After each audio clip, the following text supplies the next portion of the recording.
We are sitting with a known problem. Generally speaking, schools and varsities prepping for a future that no longer exists.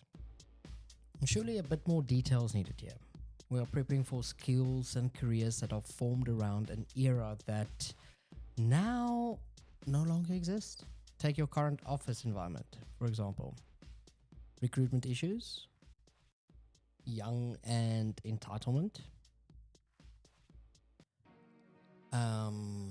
What else? Churn rates. It's all a mess. Now, am I against schools? Do I believe that they are just forcefully equipping children to join a 9 to 5? No, definitely not.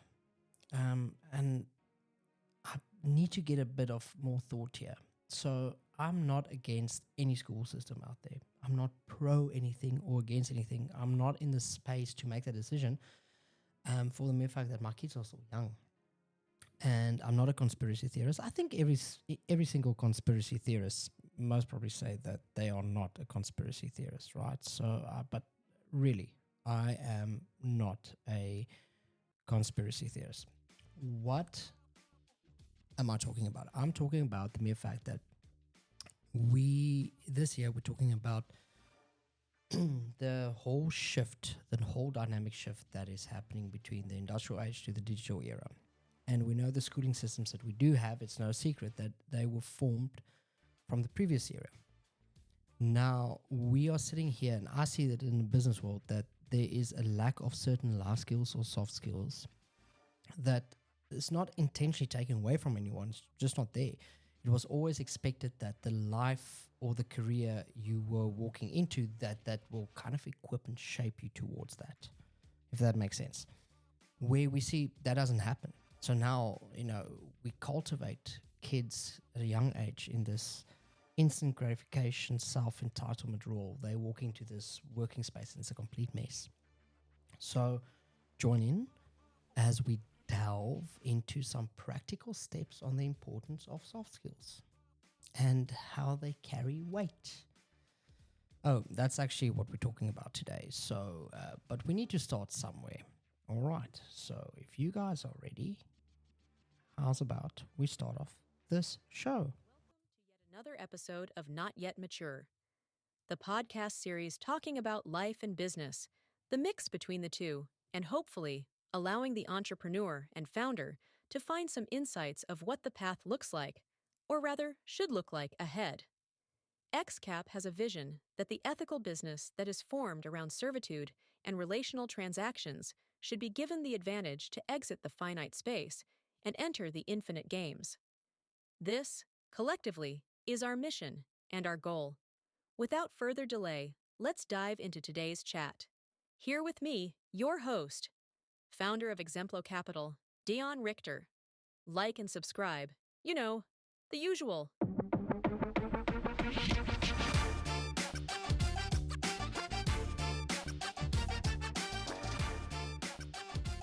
All right, so let's talk about this, right? Are certain companies more at risk when it comes to being kind of like a victim in the soft skills environment, I guess? This is like a 2-for-1 episode. So, or rather, are certain industries at greater risk? And so we talk about it a lot. Chat GPT agrees with it. Ray Dalio talks about it. About the change in most, if not every single economical newsletter and article out there talks about it. The business core is changing. The infinite business is defined by new rules. We are moving out of the industrial era, and that actually came with a lot of grace, believe it or not. Podcasts usually are built around a topic in the form of a discussion, and take this for what it is. If you are in these following industries, travel agencies, property management, real estate agencies, banks, well, they already took it for what it is, and we see now the newcomers disrupting the entire sphere. Web developers, recruiting agencies, certain coffee shops like your mug and bean setup, movie theaters. Guys, fair warning. If this is you, you need to change or you need to get out. And I don't mean it as a threat. but as a courtesy. It's not the evil AI that will XYZ, it's the economical rules that you need to shape around while keeping your culture relatable. It can be easy and or it can be really difficult, to be honest. It can be complex. That we don't know yet, but what we do know is this, that pride has zero space in this game. And how you did things yesterday in the past does not carry any weight at all moving forward. And if you think about it, if you think about getting into the space, join one of our keynotes, especially where the keynote on where to start or where to scale. Just equip yourself a bit better. Knowledge is out there. All the knowledge is out there. This age is actually very exciting. It's not that scary. All the credit where it is due. The biggest pro for me, at least, is that at least the older schooling systems taught respect and servitude. One thing that does lack a bit today, and remember, I'm not against schooling systems for any matter. I'm not an educator, nor that involved in schools, I guess. I'm talking from an angle of skills or missing skills. Attributes rather than compliments, or disengages with the business environment, especially that of an entrepreneur. One of the biggest pros that we see today is, heck, I see it on a daily basis. The truth is we are shaped towards the business environment. And taking notes from the Habitat and Cultures podcast, seriously recommend listening to that. And the environment is this. The environment is the home or the household, schools or further education. And these are meant to set up the character for a career in this world. See kind of where I'm getting at with this? We cannot throw out the possibility we have on ourselves to learn, to self-teach, how to serve and work without expectations or entitlement. We cannot expect our habitat in a new set economical rule to teach us that. We simply cannot. If you were to ask me, America or South Africa, which one is the best? It'll always in my heart, be South Africa. And actually not because of anything USA is currently doing or did, but just because of the mere fact that South Africa is South Africa. However, in South Africa, we have adopted a pride to work ratio, which I need to add builds towards a working class country like USA. And I can only talk about them as in practice because I've lived there and I've seen it. And then there might be better examples. And yes, you might now have an opinion now. They are currently or whatever, but there's a whole campaign. But let me quickly put it to you in this way. So South Africa find it prideful to not be able to work when you don't need to work, especially at a younger age. So legally, I think that's still the age. I might be wrong. But legally in South Africa, you're allowed to work when you are 16 years old. The age of 16, you can work. Currently, we find it like a cultural pride thing that if your kids work, it shows kind of like poverty in your household or whatever. I don't know what the case is. All I do know is in America, it's a trend. In the summer, they call it summer holidays. In the summer, you work. You work at Six Flags, you work at restaurants, you work at McDonald's, you work. And no one walks in there with pity and shame in their eye thinking, oh, sis toch. In South Africa, if you see someone doing a work when they shouldn't or don't need to financially, you judge. You think the worst of them. And it's got a major impact on how we build the working class community of South Africa. And that's what I'm talking about. That's the biggest pros America does have. And as I said, most probably other countries as well. I can't speak for them, but I've seen this in America. And you can say anything that you want, but they do prep their working class to work. And it might be from the industrial age, I don't know. But the thing is, if you see something, a big problem that we're facing with daily here is the whole entitlement, instant gratification thing, because we've missed out on that.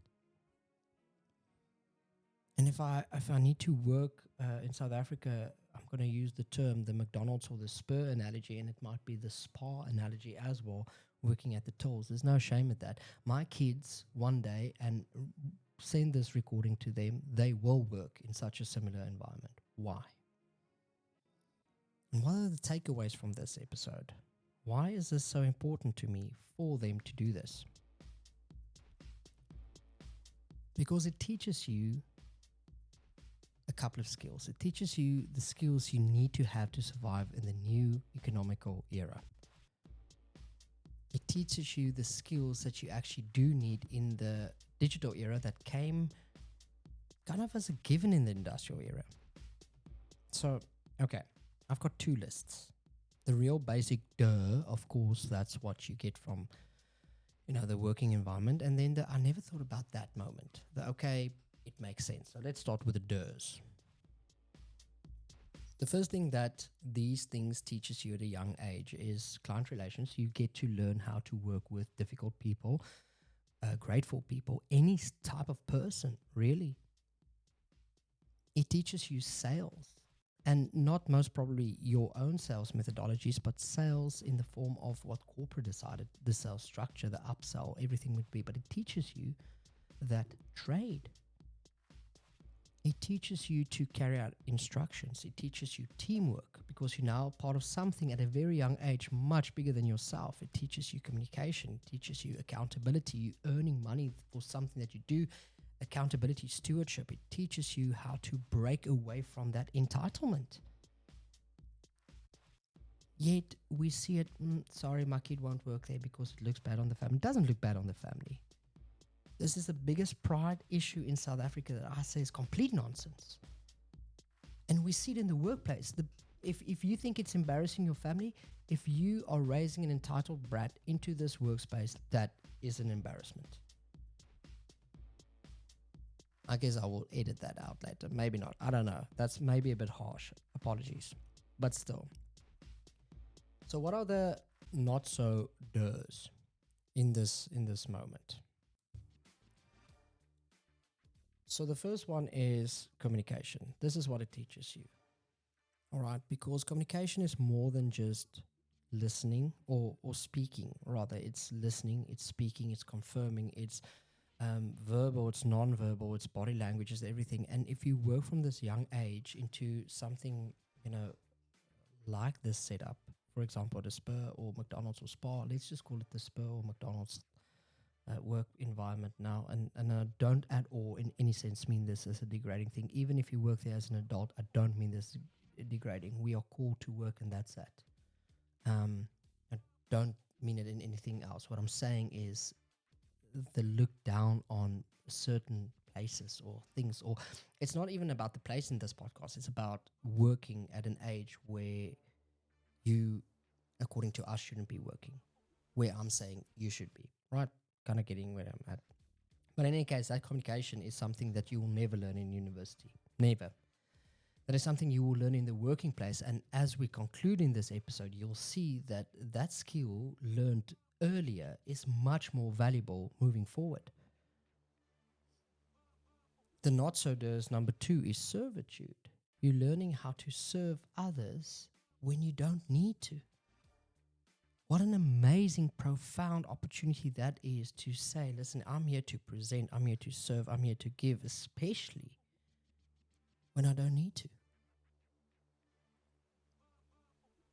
You are teaching yourself or putting yourself in an environment where you understand leadership. Leadership not as in a boss, but through the position where you are, how you steward and lead the resources and people and circumstances around you. Where else would you get this opportunity and actually you get paid for it, in a sense, to learn this type of leadership?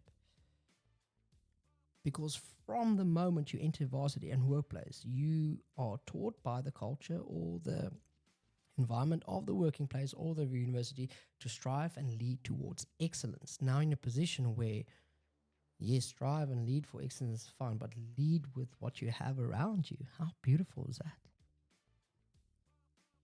It teaches you emotional intelligence. It teaches you how you need to act and react with your emotions that you have and how that communicates, engages with others that's different than you. It teaches you to deliver consistency in kind of, in quality and attention when your emotions are like all of this. It teaches you purpose, because if you are not there, then that role is empty for that day, and there's a space that they miss you at. It's purpose. It teaches you reading, or at least it should. So I've got a major issue with, ironically, with people only listening to podcasts, and ebooks, where we really sit with an issue where people do not know how to read anymore. And you might say, but we don't need to. You really do need to. I really want to work this year with someone like Exclusive Books, or one of the major bookstores, to kind of just see where we can help out with some free work to show you what we can do for your business. So we really want to cultivate the whole habit of reading again, physical reading. I think it's very valuable. It's a skill set that we lose, that will carry so much more weight than you ever think in your career. If you have that skill set and interest of reading, read more. And this is something that it should help you with. The other thing is time management. Working in these types of environments from a young age teaches you so much about time management, because the previous night has an impact on tomorrow. Your shift has an impact on the next shift. How you manage your time in that time space has a snowball effect on other time spaces. And it really is an amazing thing. And then obviously we've said it before, but it does teach you sales. At least it should. You should be able to see how the way you present, articulate certain things has an effect on the buyer. So it's not only about demand and supply, but it's the techniques and the methods. And you'll naturally see that if you want to be good at business, there's a couple of things that you need to understand. And one of them is sales. Because you can sit with a brilliant product, brilliant idea, but if you cannot trade that thing for the demand out there, you're sitting with nothing at the end of the day. From those, the only two, according to me, that you will need to add to this list in order to have the full Monty, excuse the pun, of soft skills. I don't like calling them soft skills. We call them life skills. So there's nothing soft about it. It's something that you need in life. But in any case, so what you do need on top of that is learning how to run and schedule meetings. I don't naturally think that environment will teach you that. So this is something that you need to, separately look into that. And design, blogging, writing. And I quickly want to explain on that, why that is important on the last one. So it is the most valuable skill to have, to put what is in your mind on paper. Because when you run a business, when you build an empire, when you do anything, what makes sense in here in your mind doesn't necessarily make sense to other people. And take this from me and a couple of others. If you don't know what to study and go and learn, and I'm not talking necessarily about varsity, but additional skills, go and study marketing and engineering. There you go. Those are the two. And why? Or just somewhere in those lines, because marketing teaches you the fundamentals to take whatever you offer and articulate it to the world so that they can see it and understand it in the language that they listen, hear, and see. And engineering teaches you whatever you think of to practically go and design it. So do not waste time to go study business. You cannot bring your idea to life and to the audience that business doesn't make sense. Do the business skills later. Don't go and study engineering, marketing. When I say study, I mean in the fields of, with actual degrees, working environment, self-learn, etc. That, and of course coding. Go and learn a coding language in this modern age. It will help you a lot. So let's start wrapping this up in a sense. We discovered in the real business world there is one major problem. World-class graduates, and I'm talking top 2% MBA and business graduates, that struggle to communicate what they have learned and how to apply this in practice. Yes, it's true that experience will surely teach them the how-tos, but the limitations are real. You sit with brilliant minds, eager to work, eager to learn, but have never been taught the life skills on how to effectively be a valuable asset to any team. This lack of life skills results in a lack of confidence and limiting a company and the individual to truly make the impact one desires. Imagine an individual that owns the know how, not only on the theoretical sphere, but also the know how in the vision of successfully being ready to embark on greater things. Not only does life skills allow for better recruitment or placing, but it puts the company in a place where they feel inspired by their latest asset, gaining much needed respect for the alumni that nurtured them. This can be you. Well, it should be you at the end of the day. I mean, I've been in board meetings all over the globe.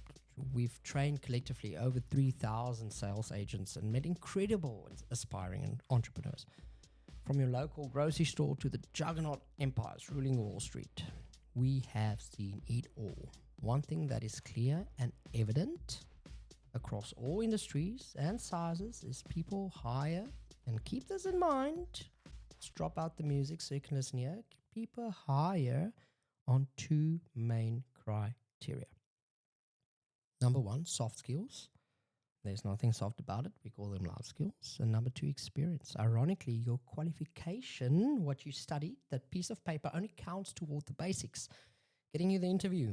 From there on out, it comes down to the confidence and the ability to communicate and express yourself well. Then only the experience. Experience does not really get you the job, but it does get you the career or pay grade. And there is a difference for those of you wanting instant being bossy CEO. Remember this as a conclusion. Qualification gets you the interview. Life skills gets you the job. And experience gets you the career and desired pay. This is what we in the industry call the employment value cycle. The digital era actually taught us this. The next step is a practical one and no longer a procrastination one. There are steps, known ones. Actually, we see it in our favorite book and podcast. We don't start. Make it a habit to start taking minor, small, actionable steps. Just take action. Read a book. Listen to this podcast. Go to other events. Here is your challenge. Take 3 small things you can incorporate in what you do, and then go and do it. All of the best. Here we go.